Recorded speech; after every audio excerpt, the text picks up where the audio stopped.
Yo, Bronx nigga, I ain't got the floss nigga. Regular as fuck, still I get the baddest bros nigga. Check my resume, all wins, no loss. Let's go! We are here. You guys have officially entered the ozone with your boy Omar. Bro, we are here. This is finally in the making. We have been talking about this for a long time. But before I get into all this, shout out to my co-host, super producer Dave is in the building as well.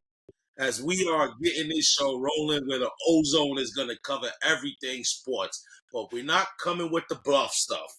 We are hitting you with the hard facts, Dave. We're not fluffing it up. It's it's time to get real. Get real. Shout out to Tony Papers for the intro to the ozone. And check out Tony Papers Southside if you guys are feeling the song.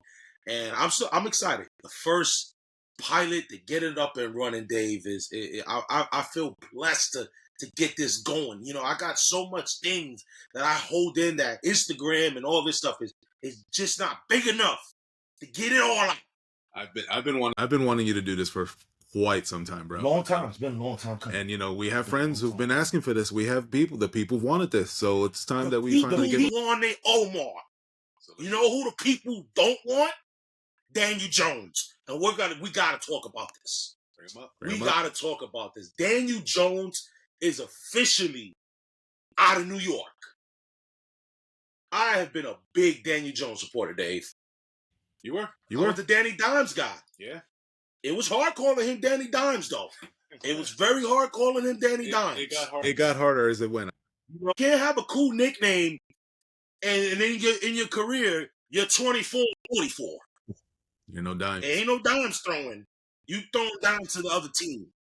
You know, all jokes aside, the conversation when it comes to Daniel Jones has always been like, is he a franchise guy, right? I think he was set up for failure from the very beginning. You know, being the number 6 pick, there was a lot of players that, and mind you, let's give Joe Shane a pass, who's the current GM of the New York Giants. He didn't draft Daniel Jones. That was Dave Gettleman. He inherited him. Now, I think there was a lot of, think about that just with the Eli Manning. So he didn't come in a right situation where it's like, okay, like he's the guy, it came with a lot of backlash. The first game, I'll never forget it, Tampa Bay, he goes against the Tampa Bay Buccaneers. He's looking like Josh Allen. 2.0. And then, fast forward, okay, I'll give him, he went through a lot of coaches, a lot of offensive coordinators. Then Brian Dable comes in. And he then looks like a young Josh Allen. Like, you know what I mean? Everything looked like it's coming together. Giants make the playoffs. Giants win a playoff game. Then you pay the man. Then that's when it's like, that brings up more questions. And why would you pay him? Was it him? Was it Saquon? Was it whatever? And, you got to pay him because at the end of the day, the quarterbacks, they get paid. Yeah. Quarterbacks get paid and quarterbacks win championships. Yeah. I think we're well past the days of Trent Dilfer, those guys, those QB managers where, you know what I mean, the team is great, the QB is mid, and then win the Super Bowls. Like, you're not beating Pat Mahomes, you're not beating the elite quarterbacks with a game manager. That's just my opinion. But you sign them, and then that kind of then hinders you re-signing Saquon Barkley, and then he goes to Philadelphia, and then he's cooking. And I just know, side note, a quad injury is about to happen to Saquon eventually. Guy gets hurt all the time. But, you do that, you lose him, and then, this season, you invest in the offensive line, which the Giants did, and you go 2-8, 8 touchdowns, 7 interceptions in 10 games. That's bad. That is very bad. I think a lot of Giant fans came in already knowing he is going to get released at the end of the year.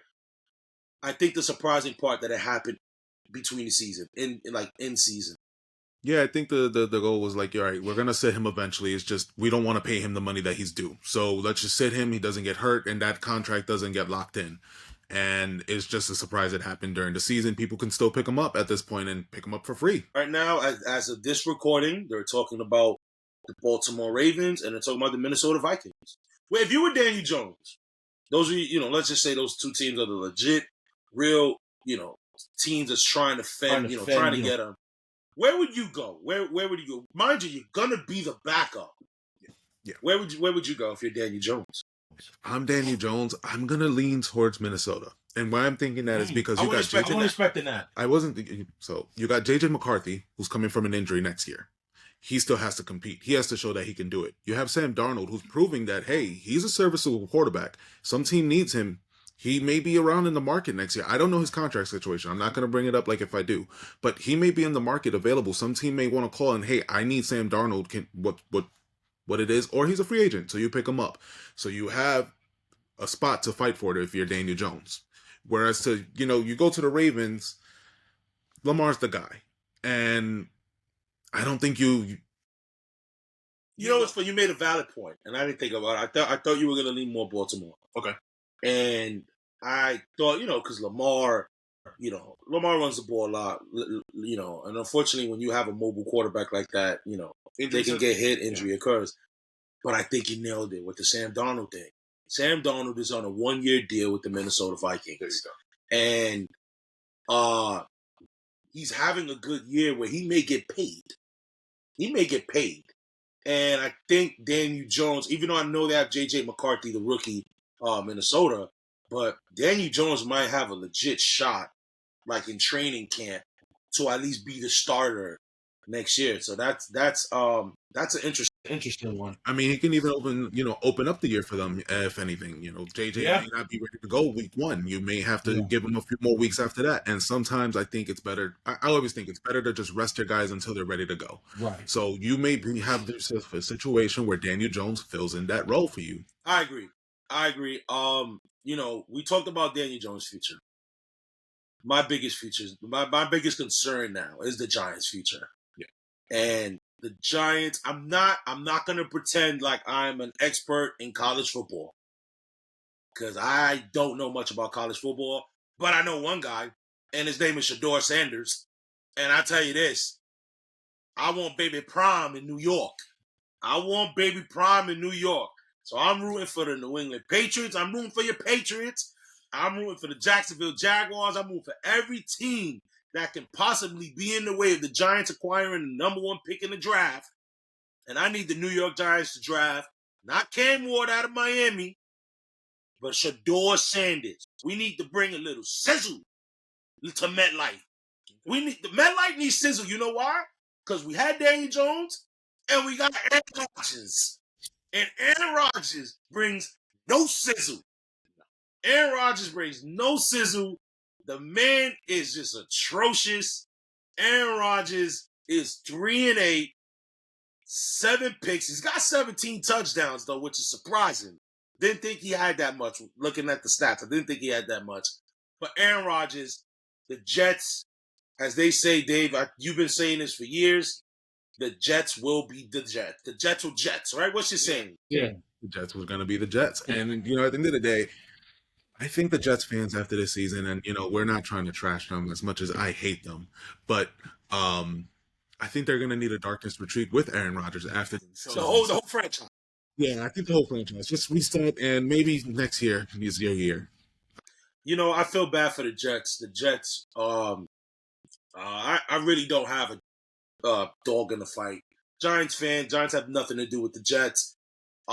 But like as a Jet fan, being a Knicks fan makes me feel a little bad for the Jets because the Jets are doing what the Knicks have been doing for a lot of years, and that's instead of really going into a full investment rebuild, you go and you try to patch holes with old stars beyond their prime, and that's what the Jets have done.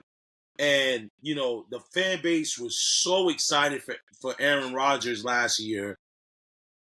4 plays, tears up his Achilles or something like that. He basically out for the year. So you never got an opportunity to see what Rodgers can do. And before Rodgers, it was always, man, like the Jets have a good defense if only they have some competency at the quarterback position.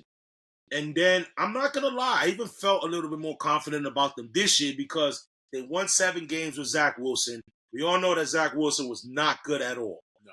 But they won 7 games with Zach Wilson. So you go, Aaron Rodgers is at least 2 to 3 games of improvement.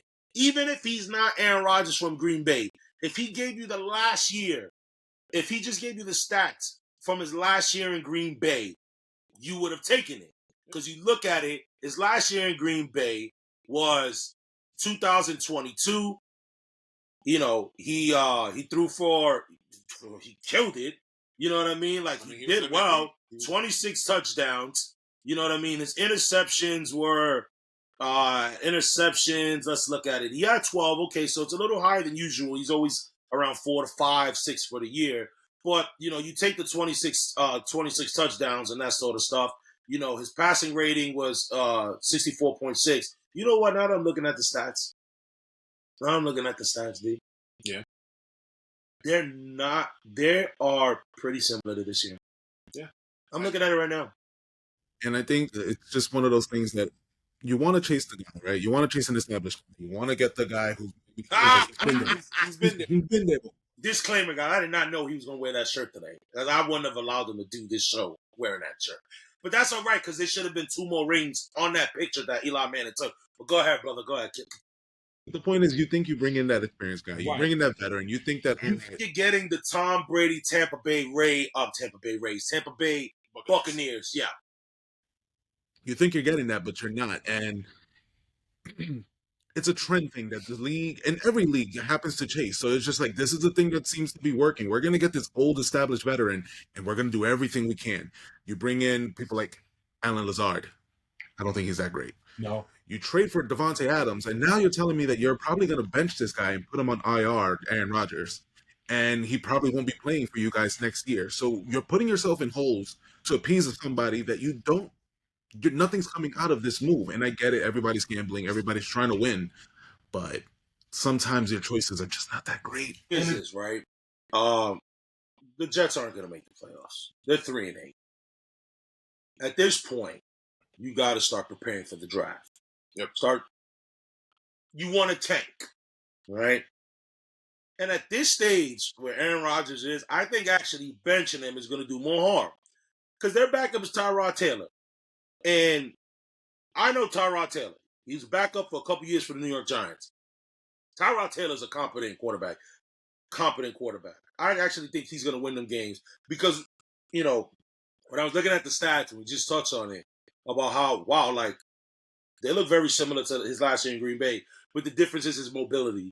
Yeah. And the injury that he sustained last season, I think it has a big effect now. He is not moving the same way. You know what I mean? And that's what made Rodgers special. That's what separated him and Tom Brady. You know, Tom Brady was the pocket. He'll work magic through the pocket. Yeah. You know what I mean? But Aaron Rodgers was doing what Pat Mahomes was doing before we knew who Pat Mahomes were. Right. You know what I mean? He's out here running out of the pocket, doing a sidearm. He's out here being a magician and you know what I mean? Slinging it all over and that's what the Jets thought they were getting.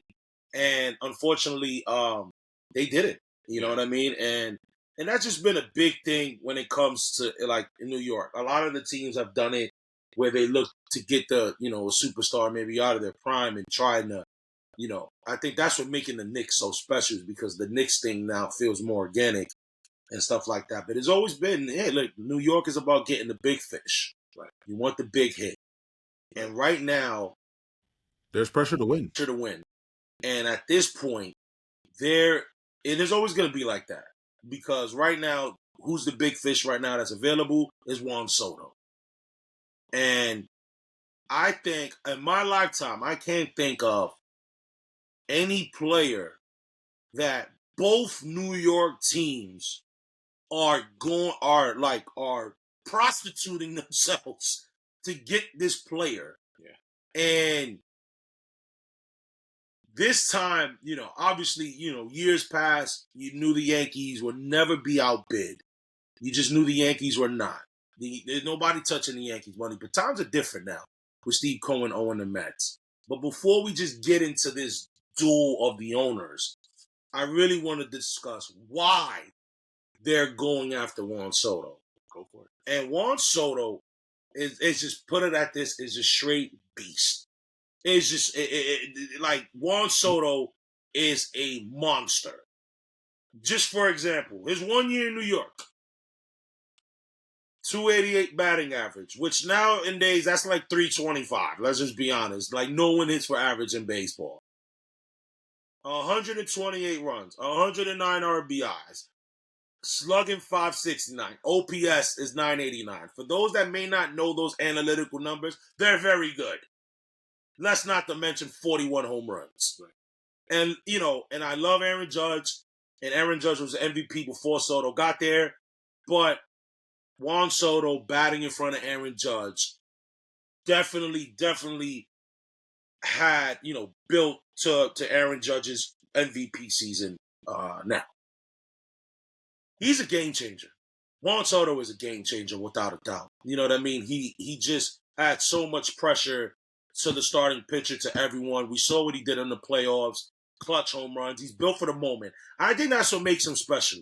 There's a lot of big-time players, and I hate to say it, right now Aaron Judge is falling into this category. There's a lot of big-time regular season guys. A-Rod was that kind of guy, you know what I mean, that they just have monster years. And the game is just so easy for them. But when the lights get bright in the playoffs in October, they fold like a beach chair. Yeah. You know what I mean? And Juan Soto's not that guy. Juan Soto proved it in 2019 with the Washington Nationals. You know what I mean? He comes in, 21? I think he was 21, 20 years old or whatever. And this guy's hitting bombs off Verlander in the World Series. He's hitting bombs off Garrett Cole. Like, this guy was ready for that moment. He comes into the Yankees coming from San Diego, which, okay, San Diego has no pressure. You know what I mean? So you come into New York, and a guy has a year what he is. The guy's going to get paid. It's as simple as that. My question is, how much do you pay him? And that's the big question for everybody in the league right now, too. It's just, you got the Yankees and Mets. They're the top contenders, but there are other teams that can just all right, we're willing to put that money down, too.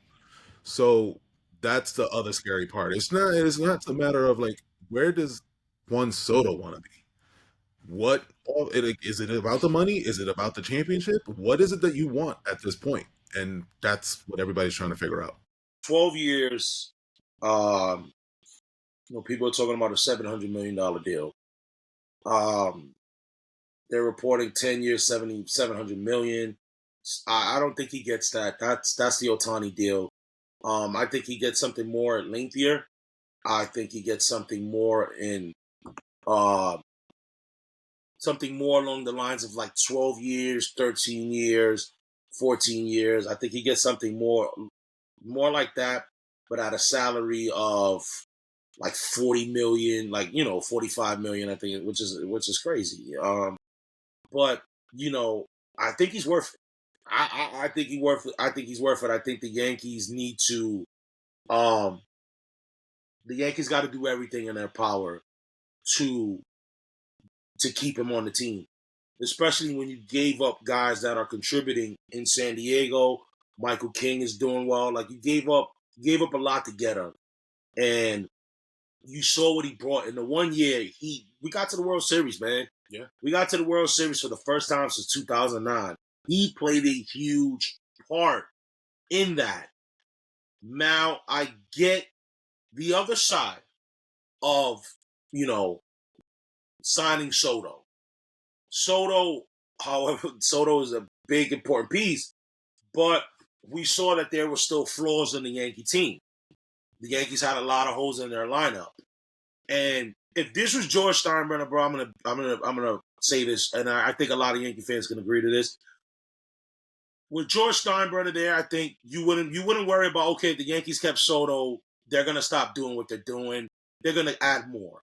But with Hal Steinbrenner is a little different, and Yankee fans have the fear of, okay, if we sign Soto, that's pretty much gonna be it. He's not gonna spend no more. He's gonna basically super glue the rest of the holes and try to cover it up, and you know what I mean? That's what he's gonna do, super glue the rest of the team.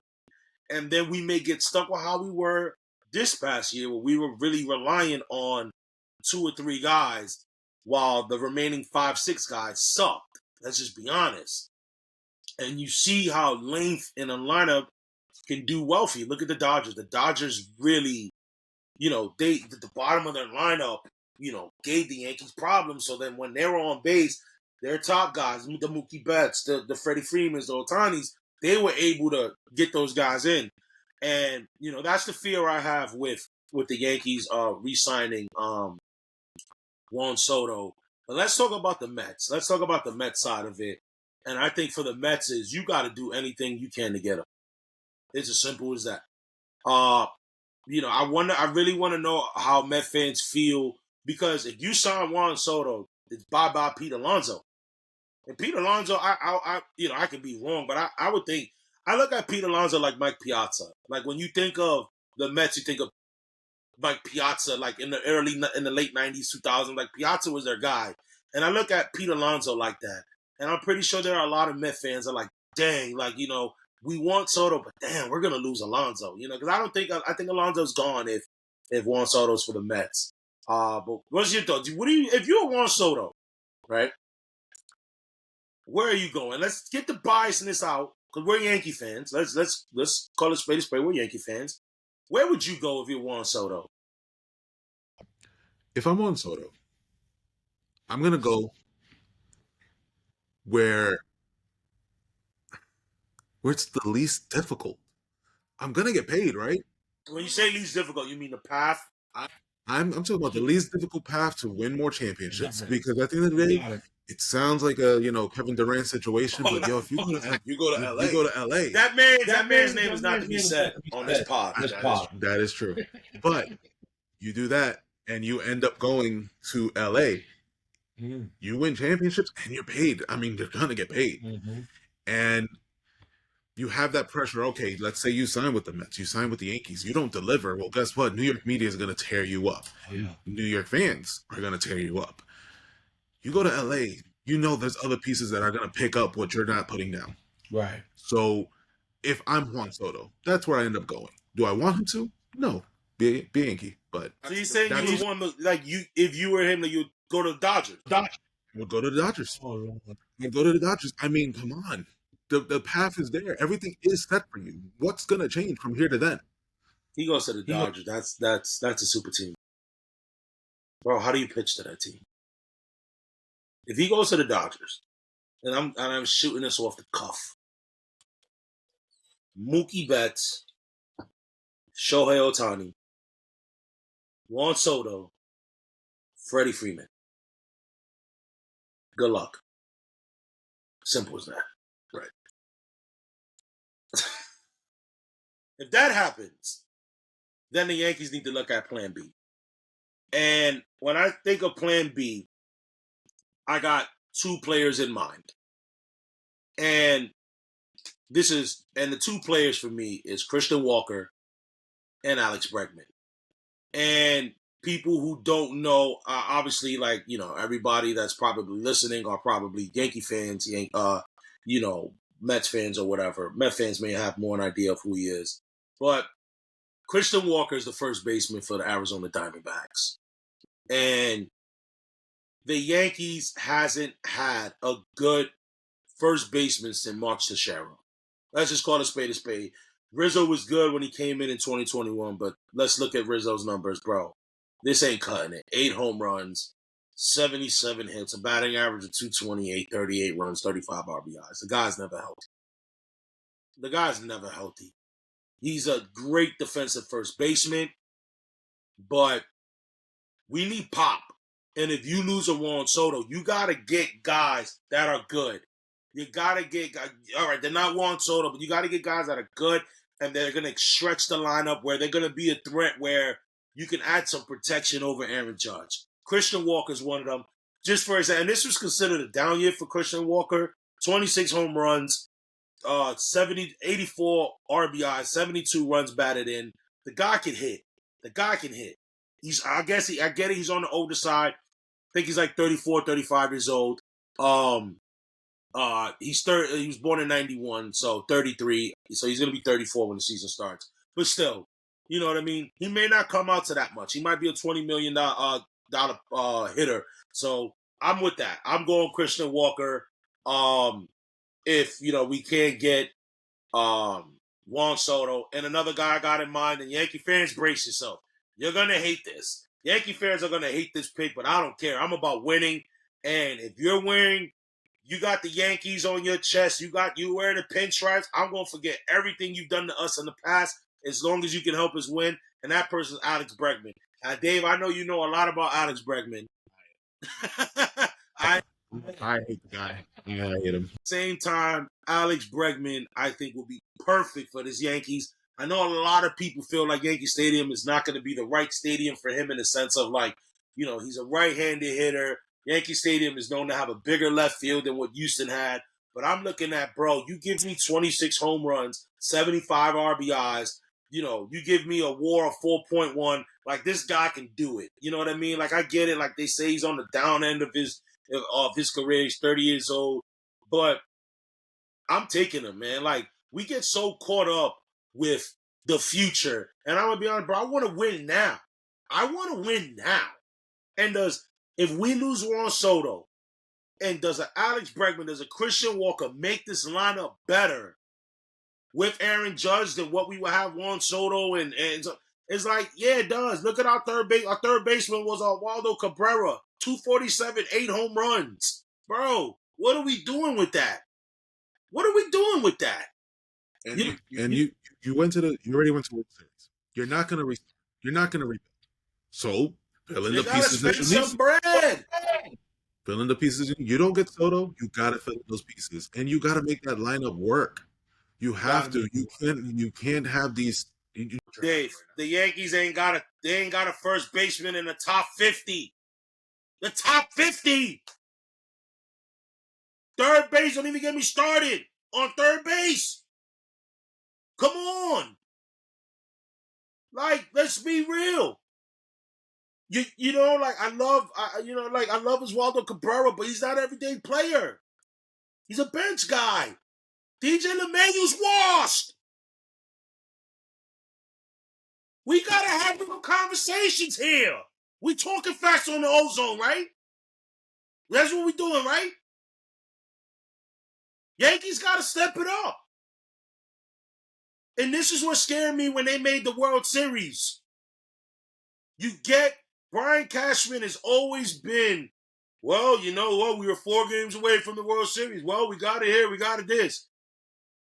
Now that we made the World Series, he's going to look at it like, you know what? This team can do it. No, this team can't do it.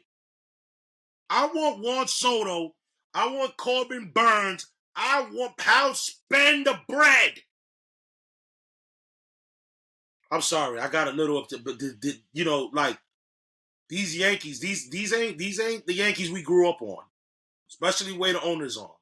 Because right now, when it comes to can Hal outdo Cohen, and my confidence level in that is not high. It's not high at all. Cohen has the George Steinbrenner mindset of, I want to win by any means necessary. If I have to break the bank, I'm breaking the bank. Hal Steinbrenner, I said this the other day to someone, right? I said George Steinbrenner invested in the team, and if it helped the business, it's a plus. Hal Steinbrenner wants to help the business, and if it relates to wins, it's a plus. Don't let the Aaron Judge signing fool you.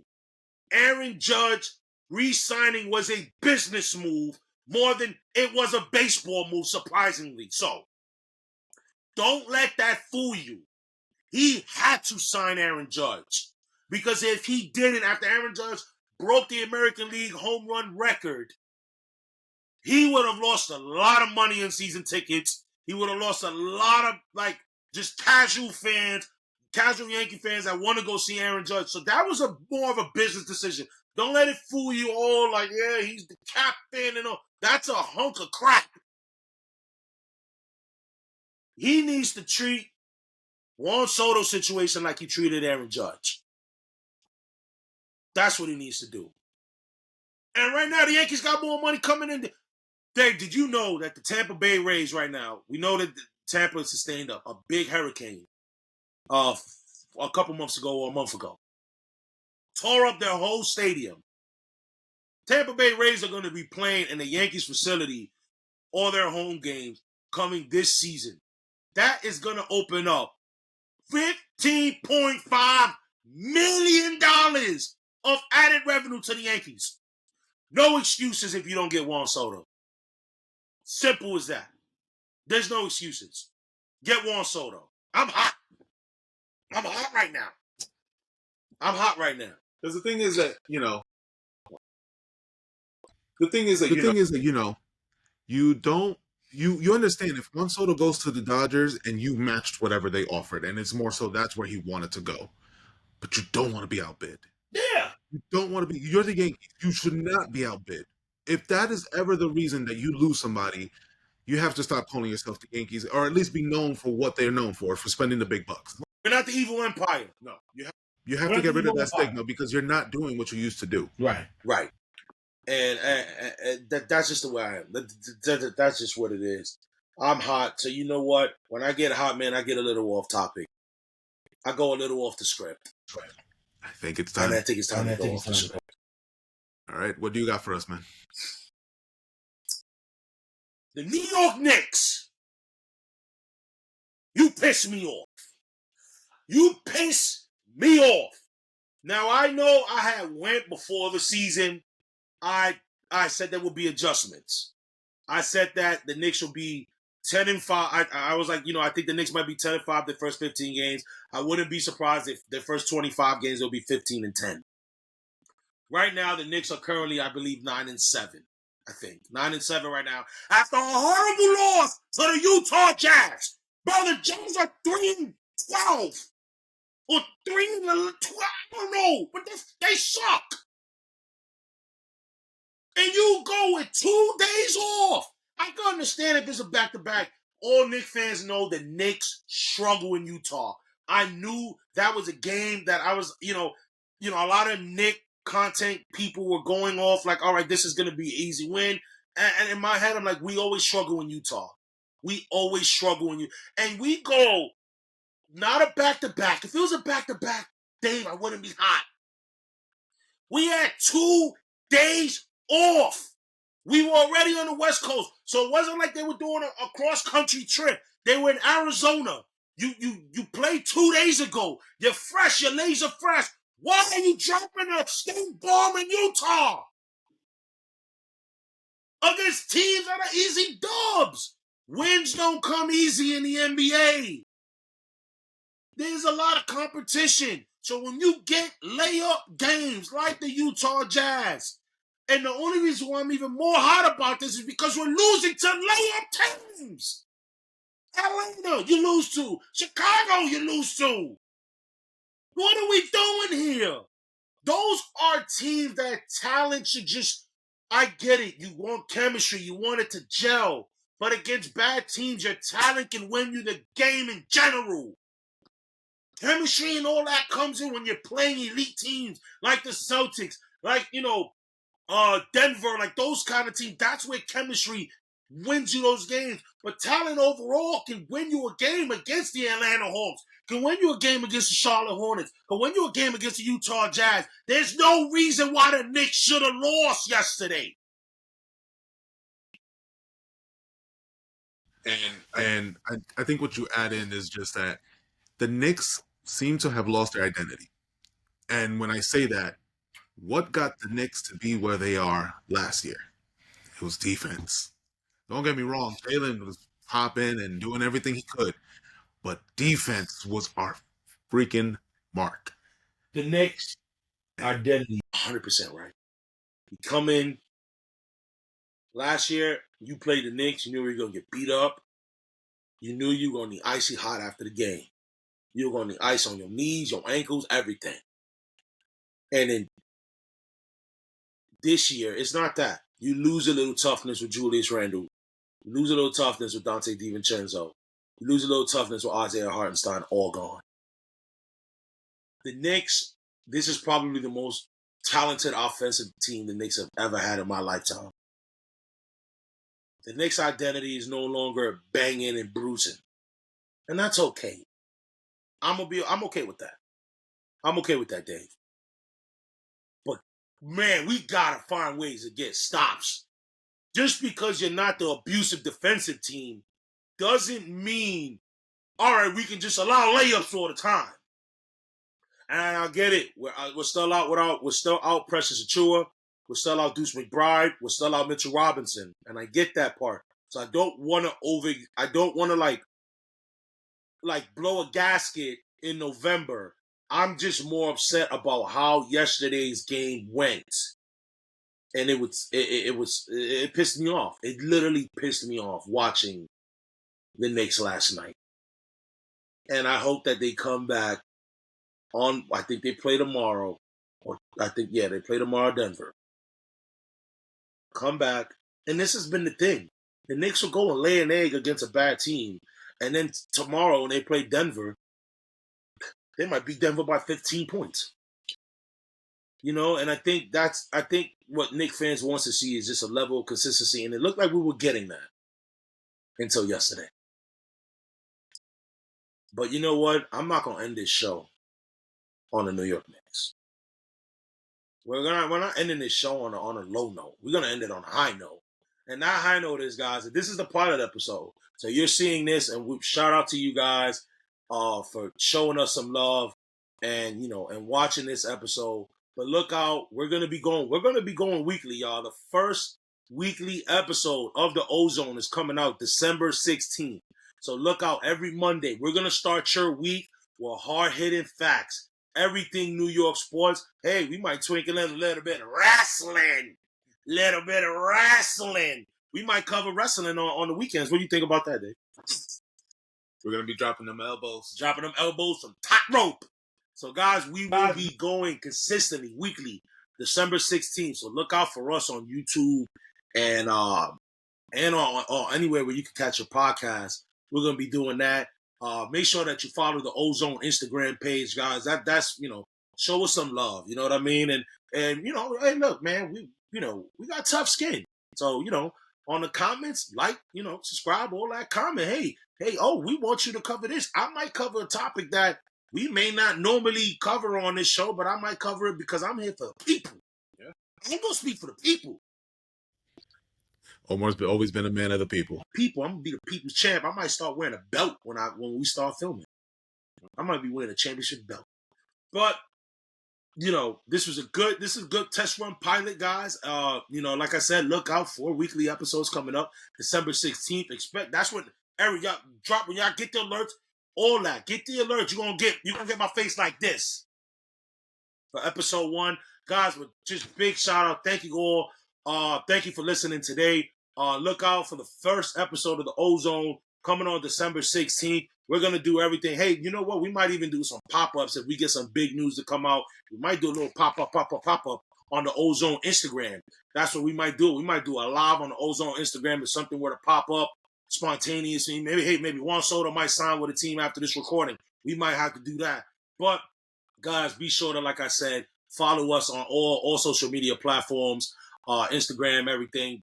Like and subscribe on the YouTube, guys. And look out for us, December 16th, Ozone. We are coming, baby. Holla at your boys. Peace.